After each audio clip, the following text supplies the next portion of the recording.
La petite Cilia, 3 ans, accompagnée de sa maman, doit passer un examen à la clinique des enfants du centre hospitalier Bienne. Depuis 4 semaines, Cilia a de nouveau des pertes urinaires pendant la journée. De plus, du sang a été détecté dans ses urines. Son médecin de famille a recommandé une consultation spécialisée en néphrologie pédiatrique, disponible au CHB depuis l'arrivée du nouveau médecin-chef en pédiatrie.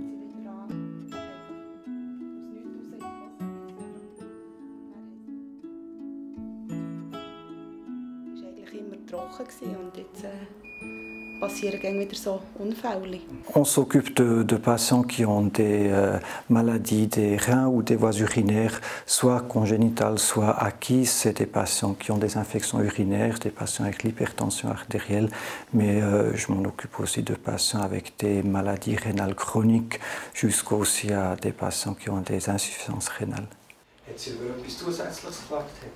Les cas comme celui de Cilia sont fréquents. Il arrive souvent que des jeunes enfants déjà propres repassent par une période d'incontinence. D'habitude, on peut rapidement exclure un problème grave, mais dans ce cas-là, la présence de sang dans les urines motive un examen plus approfondi. C'est toujours très important de faire une anamnèse, alors un discours détaillé avec le patient ou chez les petits-enfants, avec les parents. On fait une auscultation, un examen physique général, parce que ça peut nous donner des indications qui révéleraient la présence d'une maladie particulière selon le cas. Et ensuite, très souvent, et aussi dans le cas présent, il est important qu'on fasse un ultrason des reins, mais aussi des voies urinaires. Et chez la petite Cilia, on a aussi fait une prise de sang afin de rechercher des signes d'une maladie, par exemple d'une inflammation rénale qui pourrait résulter dans cette excrétion de sang dans les urines. Alle Untersuchungen, die wir bis jetzt gemacht haben, mit dem Ultraschall und auch mit den Laboruntersuchungen, sind sehr beruhigend. Wir haben nichts gefunden, was uns jetzt sagt, dass sie irgendwie schwerwiegende Erkrankung haben, weder für die einen noch für die anderen. Dans le cas présent, rien de grave. Sie sind lange noch nicht alle Mädchen trocken, Buben schon gar nicht. Also jetzt speziell machen müssen wir nichts. Wir müssen jetzt einfach, Nous ne devons rien faire de spécial, simplement faire contrôler occasionnellement les urines chez le pédiatre. Concernant les pertes urinaires, nous attendons que cela se règle spontanément. Ja, halt einfach so, wie es jetzt ist, weiterlaufen und hoffen, dass es selber wieder einspielt. La petite Cilia et sa maman n'ont donc pas de souci à se faire. Seul un contrôle occasionnel des urines a été recommandé par mesure de sécurité. Mais pour certains enfants, les choses peuvent être bien plus compliquées. Kylian, 16 ans, suit un apprentissage d'automaticien. Une fois tous les 3 mois, il doit, lorsqu'il quitte l'entreprise, se rendre au centre hospitalier de Bienne pour un contrôle.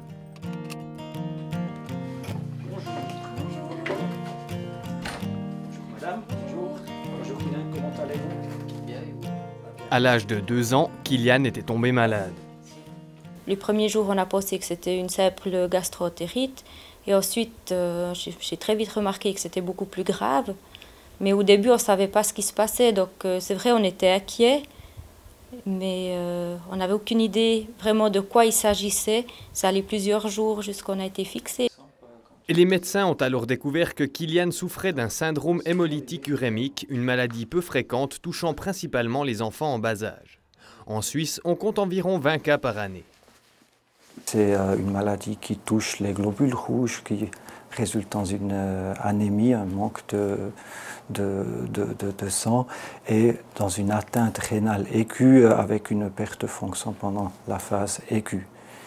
Mais la maladie, pendant cette période, elle peut aussi toucher tous les autres organes. Dans la forme typique et la plus fréquente, ce syndrome hémolytique urémique est la conséquence d'une gastroentérite avec des bactéries particulières qui ont la capacité de produire une toxine qui est résorbée dans le corps et qui a ses effets sur ces organes.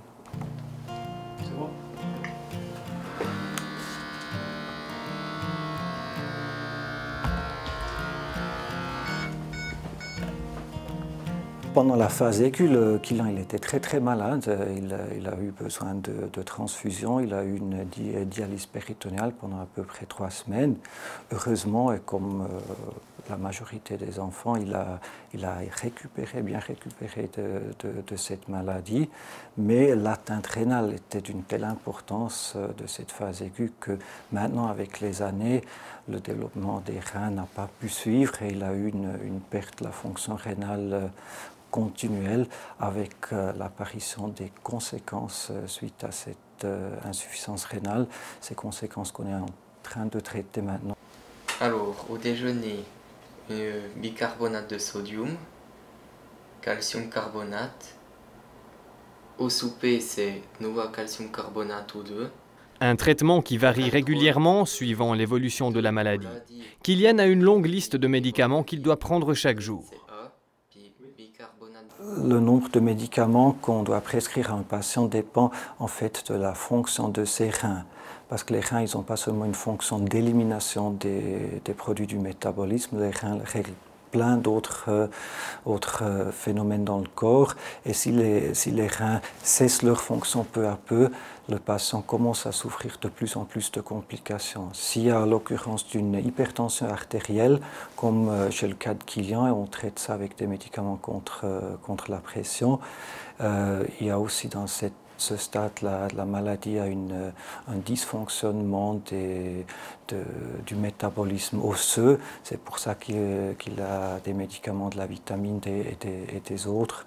Et les enfants, et ça c'est particulier justement en néphrologie pédiatrique, les enfants avec une insuffisance rénale chronique, ils développent un déficit, ils ont un déficit de croissance et c'est pour cette raison qu'il a maintenant depuis 4 ans, il est traité par l'hormone de croissance. C'est en fait un médicament qu'il s'injecte tous les soirs sous la peau, un petit dosage du médicament et depuis là sa croissance a accéléré et heureusement à l'âge adulte il va atteindre à une taille normale. Mais ce traitement ne peut pas soigner définitivement les insuffisances rénales. Il faut s'y attendre que la fonction rénale de Kylian elle va continuer à diminuer et parallèlement le nombre et la sévérité des complications va augmenter. On va instaurer les traitements pour traiter ces complications. Il en a déjà maintenant plusieurs traitements et prochainement on va aussi commencer à lui donner du fer et à donner de l'érythropoïétine, de l'EPO contre son anémie rénale qui est dans le contexte de l'insuffisance rénale chronique. À long terme, il va certainement avoir besoin d'un traitement de remplacement, soit d'une dialyse ou une greffe rénale. Malgré toutes ces contraintes, Kylian et sa famille prennent la situation avec sérénité. J'ai connu que ça depuis l'âge de 2 ans, alors c'est habituel. On n'y pense pas tous les jours parce que voilà, comme Kylian l'a dit, ça fait partie de notre vie. Et puis certains jours, on se dit, ben voilà, comment est-ce que ça va évoluer? Pour le moment, c'est bien, mais on ne sait pas dans quelques années où il en sera. Kylian entre maintenant dans une phase de transition.